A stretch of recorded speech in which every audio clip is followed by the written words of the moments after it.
Hello guys. तर कॉलेजवर गेल्या गेल्या सानिकाने आणला होता पेरू, पण म्हणलं पेरू नंतर खाऊया, पहिलं जेवण करून घेऊया, कारण भूक तर सगळ्यांनाच लागली होती. जेवण केलं आणि डायरेक्ट गेलो लेक्चरला.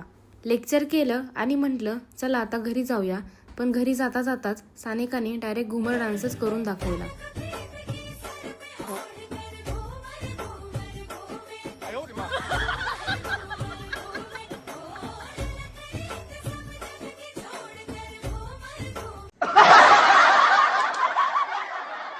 मग म्हणलो आज डायरेक्ट लिफ्टने जाऊया, कारण रोज आपण स्टेअर्सनेच जातो. खाली आल्यावर बघतोय तर डायरेक्ट कॉलेजमध्ये डंपर उभा होता. मग घरी आले आणि आता तुम्ही म्हणणार हे कशासाठी, तर सांगते. घरी येताच असं काहीतरी खाऊ वाटतं की ज्याने भूक भागेल, म्हणून म्हटलं आपलं साधं सँडविच करूया. सगळी तयारी आधीच करून ठेवली होती मी. फ्रेश झाले आणि लगेच सँडविच करायला घेतलं.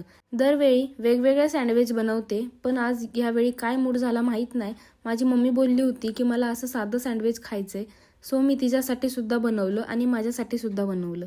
मग आम्ही दोघींनी ते एन्जॉय केलं. तुम्हाला कसं वाटतंय सँडविच नक्की सांगा. आणि कोण असं आहे की ज्याला घरी आल्या आल्या पहिलं काहीतरी खाऊ वाटतं, नंतर बाकीचं सगळं. घाबरू नका, टेन्शन नका घेऊ, त्यातलेच मी सुद्धा आहे. आणि फायनली रेडी आहे आपलं साधं सँडविच. या तुम्ही पण खायला. चला तर मग टेस्ट करून पाहूया कसं आहे ते.